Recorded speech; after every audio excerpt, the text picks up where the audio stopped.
He used to wake up before the sun, not because he had somewhere to be, but because sleep no longer offered peace. The mornings were quiet, too quiet, not the peaceful kind of silence, but the hollow kind, the kind that screams louder than noise. Every day felt the same. He'd sit on the edge of his bed, staring at the wall, not thinking, not feeling, just existing. The world outside kept spinning. People walked past him with smiles, headphones, conversations. He wondered how they did it, how they seemed to move with purpose when he couldn't even feel his feet touch the ground anymore. He wasn't always like this. There was a time when he laughed without forcing it, a time when he believed in something, in anything. But that time felt like another life. Now his days were filled with routine and his nights with restlessness. He'd scroll endlessly on his phone, searching for, what? Answers, connection, a sign, but nothing came. He felt like a ghost in his own body, surrounded by people yet invisible, alive but not really living. He whispered into the dark once, "God, are you even there?" No reply, just the sound of his own breath and the growing weight of silence pressing down on his chest. He didn't know it yet, but that question, whispered into the void, was about to echo back in a way he never expected. Days blurred into nights, nights into weeks. He couldn't tell if it was Tuesday or Sunday anymore. Every moment felt like a slow collapse. Bills piled up. Missed calls turned into ignored calls. He stopped answering messages, then stopped receiving them altogether. The world began to shrink. His apartment, once a place of comfort, felt like a prison. The air was heavy, like it knew the weight he carried. He barely ate, didn't have the strength to cook or the will to care. The fridge held a half-empty bottle of orange juice, a single egg, and the echo of better days. He looked in the mirror one morning and didn't recognize the man staring back, eyes dull, shoulders sunken, a beard growing wild on a face that had forgotten how to smile. He thought of calling someone, just to hear a voice. But who? Who would understand? He reached a point he never thought he would, the edge of something invisible, something dangerous. One night he sat in his car for hours, parked in a lot no one visited.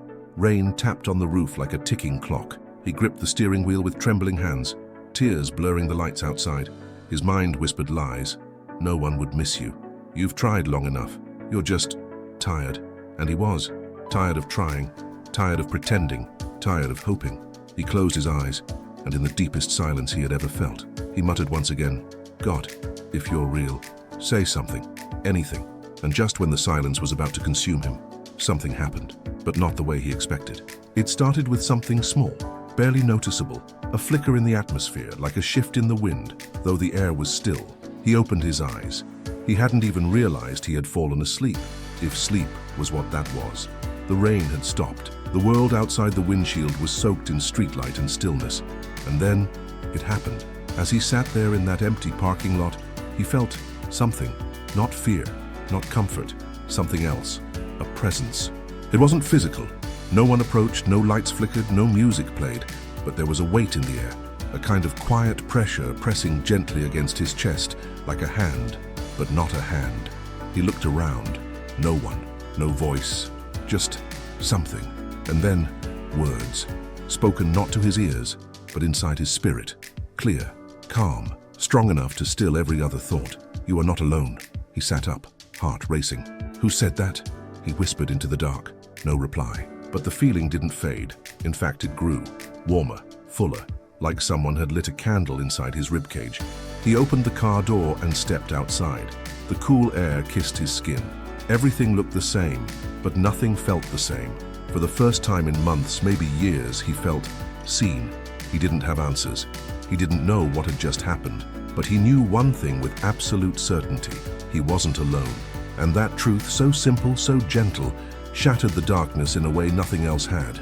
He walked aimlessly through the empty street, the sound of his own footsteps grounding him to reality. But inside, something had shifted, something sacred. He looked up at the sky, black, endless, silent, but it no longer felt empty. It felt alive, that voice, those 4 words, "You are not alone." It kept echoing through his chest like a heartbeat from heaven. He didn't imagine it. He knew that. It wasn't just a thought or his mind playing tricks. It was spoken, not in sound but in truth. And it followed him into his apartment, into the hallway, into his room. like a whisper that refused to fade. He lay in bed, eyes wide open. No music, no phone, no distractions, just him and the presence. He remembered things from years ago, moments he had forgotten, times when he should have been harmed, but wasn't. Opportunities that came out of nowhere, people who appeared and vanished right when he needed them most, and he began to wonder, had God always been there, and I just never noticed?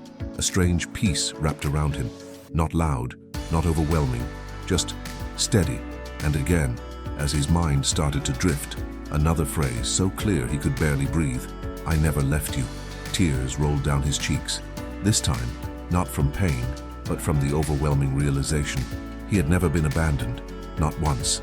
He just hadn't been listening. He woke up before the alarm, not because of anxiety, not because of dread, but because something inside him had changed. There was a calmness in the room, a stillness that didn't feel like emptiness anymore, but like presence, like peace. The kind of peace that doesn't make sense, the kind that comes when nothing on the outside has changed, but everything inside has. He made coffee, not out of routine, but because he felt alive enough to taste something again. As he sipped it, sitting by the window, he opened a Bible he hadn't touched in years. It was dusty, pages wrinkled from humidity, but as he flipped it open, it landed, without effort, on a verse he didn't remember reading. When you pass through the waters, I will be with you. Isaiah 43:2. He laughed, not a big laugh, a small, honest, surprised one. Okay, he whispered. Message received. From that day forward, little things began to shift. He walked with his shoulders a bit straighter, looked people in the eye again, said thank you and meant it. He wasn't fixed. He wasn't suddenly fearless or unbroken, but he was aware that something greater had found him in his darkest night and hadn't let go. And now, he couldn't stay silent anymore. He started journaling, sharing thoughts online, volunteering, smiling. He still had bad days, but now, he had something stronger than the pain. He had a reason, and it started with a voice he couldn't explain. He didn't plan on becoming an example. He didn't set out to inspire anyone. But when light enters a room, it just shines. People noticed. The barista he used to ignore smiled when he started saying, "Good morning." A neighbor who once looked past him now stopped to talk. Even his estranged brother called out of nowhere, just to ask if he was okay. He said yes, and for the first time in a long time, he meant it. But something deeper was stirring. That voice, that presence, it hadn't just come to comfort him. It had come to awaken him, to call him to something bigger than survival. So he followed it, not knowing where it would lead, but trusting the one who whispered it in the dark. He started helping at a shelter, listening to people who sounded like his old self, broken, forgotten, numb. And every time he looked them in the eyes and said, "You're not alone," he saw something shift, like a spark catching flame. He began to write. Short stories, reflections. Eventually his testimony, and people read it, they shared it, they wrote back. Some said, "I was about to give up, but your story kept me here." He didn't feel like a hero. He wasn't trying to be. He was just telling the truth, a truth that had once saved him. That one encounter, that voice that no one else heard, had created a ripple he could no longer deny. His path had changed, not because life got easier, but because he had been given a mission to carry the light into places where he once sat in darkness. And now, everywhere he walked with purpose. Maybe you've been there too, sitting in your car, in your room, on the edge of something you can't name, but you feel it pressing on your chest. That silence, that weight, that ache that you can't quite explain. You're not alone. He thought he was. He thought no one saw him, not even God. But all along, there was a whisper waiting for him. A voice stronger than pain, quieter than noise, deeper than doubt. And maybe, just maybe, this story is your whisper. Maybe these words were meant to find you in the exact moment you needed them most. You don't need to have it all figured out. You don't need to fake strength. You don't even need the right words. All you need is to listen, to be open, to reach back toward the light that's been reaching for you all along. The path won't always be easy, but it will be worth it. Because when you stop running, when you stop hiding, when you allow yourself to be found, everything can change, just like it did for him, just like it can for you.